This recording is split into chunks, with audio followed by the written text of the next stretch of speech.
सुबाहु खरदूषण को मार के आए हो, बड़े वीर बनते हो, घर में अत्याचार हो रहा है, अनाचार हो रहा है, चुप बैठे हुए हो। कह रहे वलकल्ला वनवास जाऊंगा। मैंने कैसे भाई की पूजा की, कैसे नायक हो। जब तुम कहते हो मेरे बड़े भैया कि मैं अत्याचार सहन नहीं करूंगा, तो अत्याचार तो यही हो रहा है घर में, तो तीर उठाते क्यों नहीं हो। राम ने कितनी अद्भुत बात कही। राम कहते किस पर तीर उठाऊं। इस मां पर बचपन में जिसका सपना देख के इसके पास आकर सोया हूं, इस पिता पर जिसने सुबह अपने बाल बनाते समय एक सफेद बाल देखा और उस बाल को देखकर गुरु वशिष्ठ के घर गए और कहा कि अब बस मेरा राज्य समाप्त हुआ, राम को दे दीजिए। या इस भरत पर पाप भी जिसकी सोच की सीमा के बाहर खड़ा होकर प्रणाम करता है कि यहां नहीं जा सकता। किस पर तीर चलाने के लिए बोलता है, बता। राम कहते हैं कि बता मुझे, मैं किसको मारकर पातक लूं, इन तीनों में से किसे मार दूं। और आज समस्या क्या है, मुझे माफ करेंगी हमारी भाभियां, रात को टीवी पे क्या देख रहे हो। एक घर में 3 बहुएं हैं, पूरी रात षड्यंत्र चल रहा है। छोटी वाली ने बड़ी वाली का ऐसा करा, बड़ी वाली ने इसका ऐसा। ये अचानक नहीं हो रहा है। ये क्या सोच रहे हो, आपकी कहानी चल रही है। कहानी तो रामायण की चली थी तो कर्फ्यू लग जाते थे। तुम्हारे हीरे मोती जा चुके, तुम्हारी विद्या जा चुकी, तुम्हारी सारी तकनीक जा चुकी, तुम्हारे लड़के जा चुके, सब जा चुके। तुम्हारे पास एक चीज बची है जिसे छीनने के लिए पागल है पश्चिम, और वो चीज है तुम्हारा परिवार, तुम्हारे संस्कार। अब इस पर डाका डालने की कोशिश है। कोई सीरीज देख लो, उसके 40 मिनट में एक बलात्कार होगा, एक हत्या होगी, एक संस्कृति और कला के ऊपर, भारतीय दर्शन के ऊपर गंदी गंदी गालियां होंगी। ये क्या है, ये धीमे धीमे आपके घरों तक जहर पहुंचाया जा रहा है। क्या दिखाया जा रहा है आपके सीरियल में, एक लड़का है घर में, वो लड़का चरित्रहीन भी है, वो जिससे उसका विवाह हुआ उसके बाद भी किसी से प्रेम में है, वो जिससे प्रेम हुआ उसके बाद तीसरे से भी किसी से प्रेम में है। उस परिवार की दोनों महिलाएं उससे विवाह कर चुकी हैं। आप में से किसी ने ऐसा घर कहीं देखा है? ये भारत के घर नहीं है, एक परिवार में भी ये संस्कार नहीं, लेकिन ये डालने की कोशिश की जा रही है कि ये सही है। राम को त्रैलोक्य में सौंदर्य के पहले 5-10 नाम में आने वाली रावण की अनित्य सुंदरी बहन सूपनखा प्रस्ताव देती है कि जंगल है, कौन देखेगा, मुझसे प्रेम कर ले, विवाह कर ले, और ये तो वैसे भी बिना मां बाप के तेरे साथ आई है तो सब निभा लेगी। राम कहते हैं माता मेरा विवाह हो चुका। लक्ष्मण से कहती है, लक्ष्मण भी यही करते हैं। गुस्से में सीता को हानि पहुंचाने की कोशिश करती है और ऐसे में अस्त्र उठता है और उसकी नाक पर चोट लग जाती है, जो रावण के गुस्से का कारण बनी है। ये राम है जो जंगल में भी मिले हुए इस अश्लील, अशालीन, असंस्कारी, अपारिवारिक अवसर को ठुकरा देते हैं। और एक रावण है जो पंचकन्याओं में पूजित माता मंदोदरी का पति होने के बावजूद भी सिर्फ इतना सुनकर कि जंगल में 2 लोग घूम रहे हैं, उनकी बीवी बहुत अच्छी है, उसके पीछे लग जाता है। इसीलिए उसके कुल वंश का नाश होता है, सारी पीढ़ियां ध्वस्त हो जाती हैं, सब लोग समाप्त हो जाते हैं। मैं केवल ये सोचता हूं कि अगर मेरे बोलने से 10 लोग, 20 लोग, 50 लोग, 100 लोग भी गुणात्मक परिवर्तन जीवन में हो जाए तो बढ़िया बात हो जाएगी। एक सज्जन ने मुझे चिट्ठी लिख कर दी, ऐसे ही जैसे ये चिट्ठी आई है कि साहब वो मैं कल आया था, आपने राम और भरत के प्रेम के विषय में बताया, और मेरे सगे भाई साहब जो है वह हिम्मतनगर गुजरात में रहते हैं, और मेरा उनसे 25-30 साल से संपत्ति विवाद चल रहा है।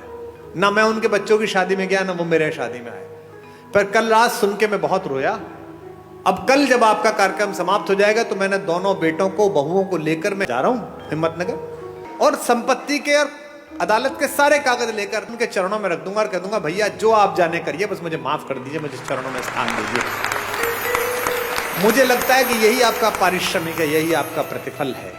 जिस समय आप दूसरे में ईश्वर देखना प्रारंभ कर देंगे, उस समय ईर्ष्या, कुंठा, बेईमानी, दुष्टताएं सबका विलोप हो जाएगा। और ये पृथ्वी इसीलिए बची हुई है अभी तक भी कि इसमें अच्छे लोगों का प्रतिशत ज्यादा है, बुरे लोगों का प्रतिशत कम है। हमारे एक शायर का शेर है कि दुनिया नफरतों की आखिरी स्टेज पर है, इलाज इसका मोहब्बत के सिवा कुछ भी नहीं। ये दोनों भाई थे, यूक्रेन और रूस, एक दूसरे के खून के प्यासे हैं, निरपराध लोगों को मार रहे हैं। और मरवा कौन रहा है? वो बाहर बैठा हुआ एक आदमी, वो यूक्रेन से कह रहा तो चिंता मत करना, हथियार कितने में मिलेंगे तू जारी रख। ऐसे बहुत लोग मिलेंगे आपके परिवार में बाहर खड़े हुए, जो आपके बच्चों को, आपकी बेटियों को, आपके बेटों को आपको सिखाएंगे कि घर में लड़ाई है, जारी रख, मैं तेरे साथ खड़ा हूं। वो अपने साथ खड़े, आपके साथ नहीं खड़े हुए। जो भी व्यक्ति ऐसी बात करता मिले कि चिंता मत करना, मैं तेरे साथ खड़ा हूं, अपने भाई के खिलाफ हो जा, बहन के खिलाफ हो जा, मां के खिलाफ हो जा, समझना कि वो आपके साथ नहीं खड़ा है। क्योंकि जो आपके साथ खड़ा है वो कह रहा है कोई बात नहीं, थोड़ा नुकसान फायदा चलता रहता है, राम से सब छिना लेकिन सब मिला। इसीलिए मैं बार बार अपने सत्र में एक बात कहता हूं, महत्वाकांक्षा खूब रखिए, लालच शून्य रखिए। ये जो आपके पास है, इसे जब तक पर्याप्त मानते रहोगे तब तक खुश रहोगे। जिस दिन दूसरे के पास जो है उसको प्राप्त करने की कोशिश करोगे, उस दिन कष्ट में आ जाओगे। टेलीविजन पर क्या विज्ञापन आ रहा है? ये दो भाई बहन बैठे हैं, ये एक मामा जी बैठे, एक माता बैठी है। इनमें प्रेम की क्या कमी है भैया? 2 शताब्दी से ज्यादा का प्रेम है दोनों का एक दूसरे से, भैया बहन का।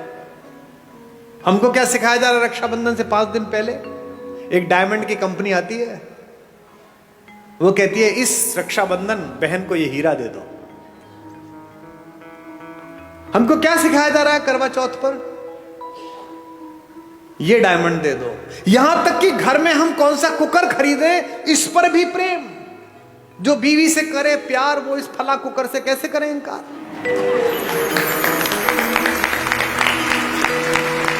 यानी जिनके घर में वो कुकर नहीं आता, वो अपनी पत्नी से प्रेम नहीं करते। मेरे घर में शुरू में कुकर नहीं था, तो मेरे पिता ने मेरी मां से प्रेम नहीं किया। कैसी मूर्खतापूर्ण बात है। साधनों से अगर प्रेम होता, अगर साधन प्रेम का प्रतीक होते, तो राम पिछड़ जाते, रावण जीत जाता। मुझसे लोग कहते हैं आगरे में एक सफेद रंग की बिल्डिंग दिखाकर कि ये प्रेम का प्रतीक है। इसे प्रेम का प्रतीक बताते हो? ये प्रेम का प्रतीक है? अरे प्रेम का सबसे बड़ा प्रतीक तो समुद्र के नीचे इकट्ठे हुए वो पत्थर है जिन पर मेरा राम चल कर गया।